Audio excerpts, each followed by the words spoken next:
Now hey guys, welcome back to the channel. In today's video, it's time to visit one of the most remote places on this planet. As you can see right here, we have planet Earth right in front of us. And today we are in French Polynesia, which is a group of islands in the middle of nowhere in the Pacific. Here they are. Now yes, this is actually like genuinely remote. Now on the right of us, we obviously have America and all that. A continent that is actually quite close is Antarctica. That's interesting as well. Also, Australia isn't too far away either, is it? Yeah, here would be Australia. This is really in the middle of nowhere in the Pacific Ocean. The next major place I would say near French Polynesia is obviously Hawaii, even though that's also like a few thousand nautical miles away. Now, this is actually the main airport of French Polynesia, if that is even a thing. This is Tahiti Airport, and as you can see, this runway is long enough to operate big planes. Actually, this airport has its own airline called Tahiti that brings some tourists to this place.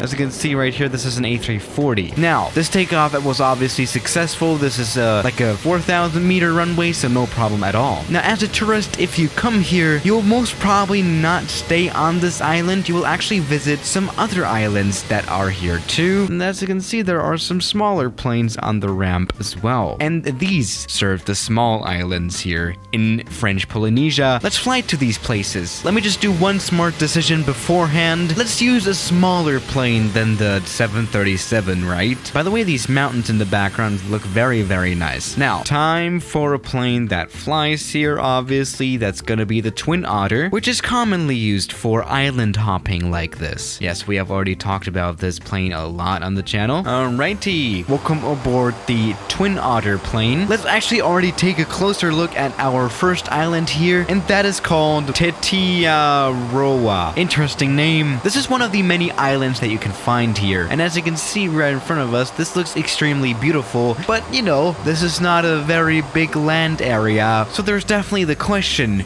wait, where is the runway here?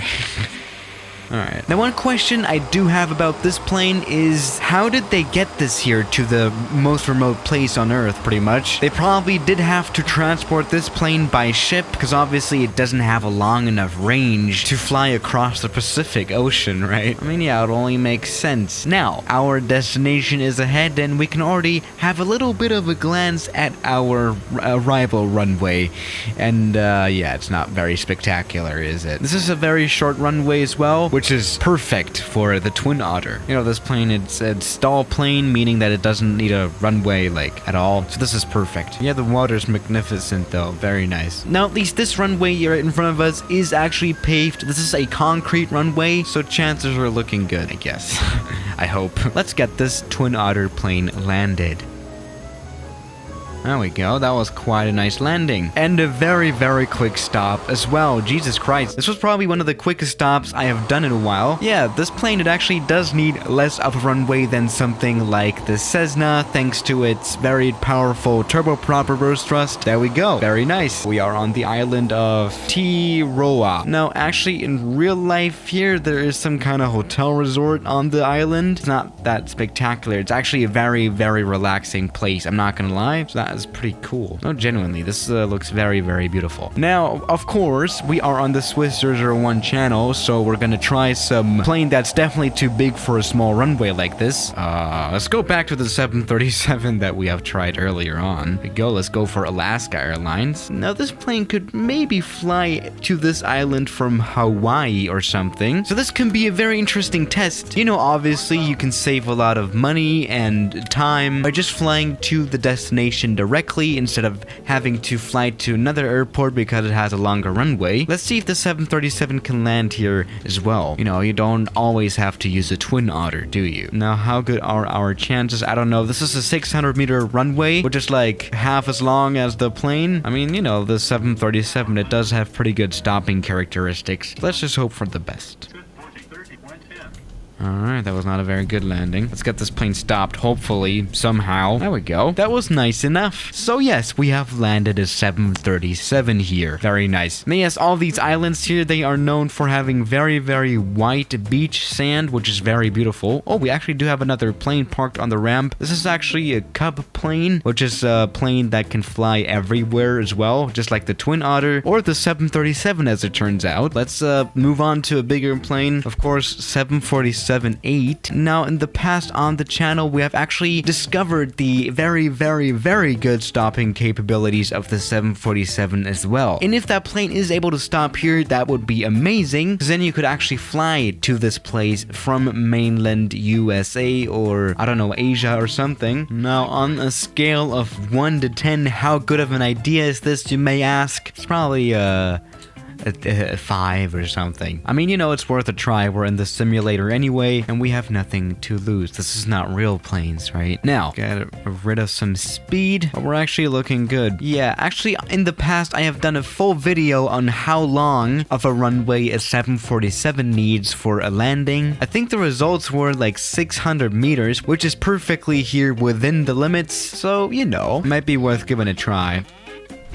Alright, for some reason we have no engine sound, but there we go. We have stopped the 740. Yeah, this is not realistic, is it? Let's watch that landing. Jesus. Oh, that was very nice, actually. That was not too bad. And a stop within like 2 seconds, which is a little unrealistic, maybe. I'm kind of doubting the physics of this plane here, but you know, let's just pretend that this is a very realistic flight simulation. Now, let's obviously check out some more of these islands, and for that, let's go back to a smaller plane, the Dornier 228, which is also a very nice plane used for island hopping as well. Now, it is time to move into the western direction. Here we go. Now, where we are right now is quite a famous place. This is Bora Bora, and it's a very fancy vacation place. What can I say? Now let's get this Dornado 228 landed here. Now the runway of Bora Bora is actually not that overwhelming, as you can see right here. This is a pretty long runway, so no problem at all. Yeah, Bora Bora is probably one of the most famous of these small islands.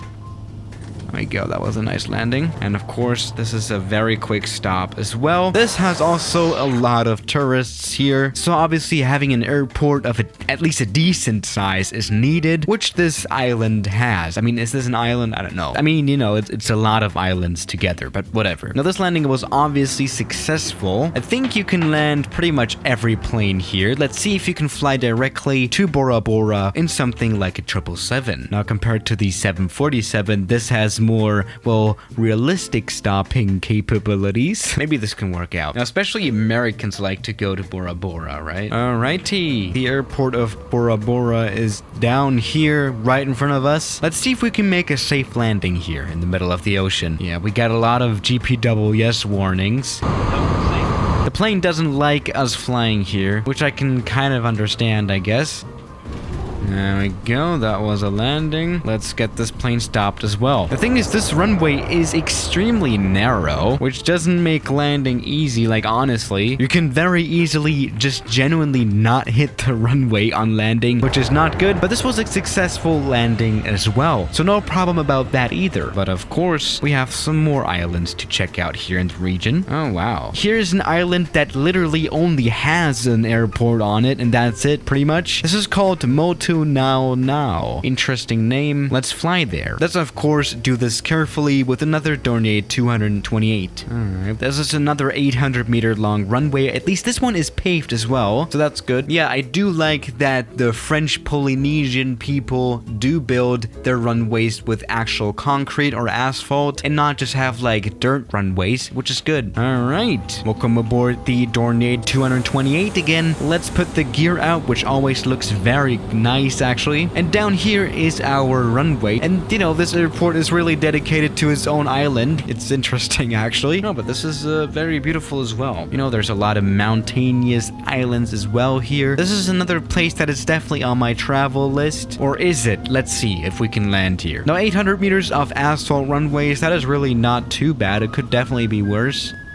Yeah, I love the way the Dornier flies. It's very direct, all the controls. I love this. All right, perfect. Another landing that was very successfully done by a pro pilot like me. No problem at all. Now, there's one other airport on a random island that I've just noticed. This one is PT, and this one has a runway that goes into the water. Let's check that one out, I guess. This is quite an interesting one, I guess. All right, welcome aboard TP. Oh, wow, this is really nice now. So I can imagine that they struggled to build a long enough runway here on the island because obviously there isn't a lot of space for it. So what they did here was, in order to expand the runway, was they actually built an artificial island here into the water, which works too, I guess, even though there's a lot more space like here for a runway as well, right? But you know, that's not my problem. Now, thanks to this runway's extension, it is 950 meters long, which is long enough to... Okay, it's not really long either, is it? I mean, it's probably long enough for something like the 737. I want to try out the 757 as well today, you know, just for the kicks and giggles. All right, welcome aboard the 757. Really nice plane. Something I really like about the 757 is the gear tilt, which makes landings look a lot smoother than they actually are, which is pretty good. Now, let's get this plane landed.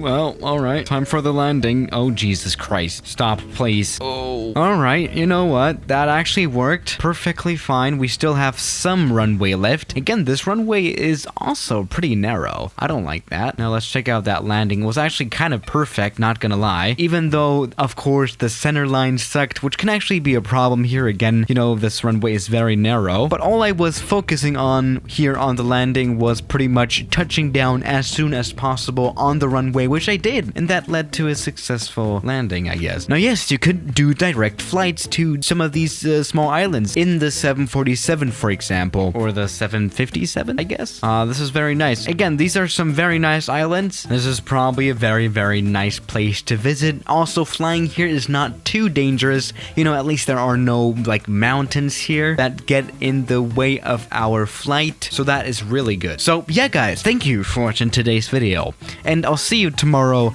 As always, good night.